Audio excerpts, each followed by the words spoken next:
चैत बरुआ चलन्ती भयो बैशाख पहुँचेला बैशाख जाई बिजाही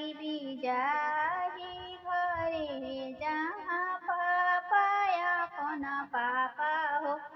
जहाँ चाचा अपना चाचा हो कर चरण पखरबो मोहि के बरुआ बनाई दिए हो मोहि के बरुआ बनाई दिए हो चैत बरुआ चलन्ती भयो बैशाख पहुँचेला हो बैशाख जाई बिजाही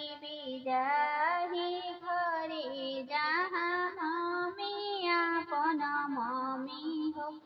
जहाँ चाची आपन चाची हो कर चरण पखरबो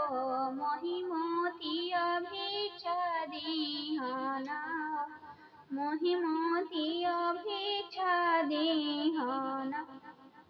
जाहूँ हम जानिती सुन्दर बरुआई है एही बलुरेतिया पखेतिया करैती सोनावा ऊपर जतिनु हो मोतिया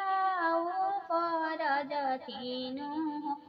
सोने के डाल बिनाई के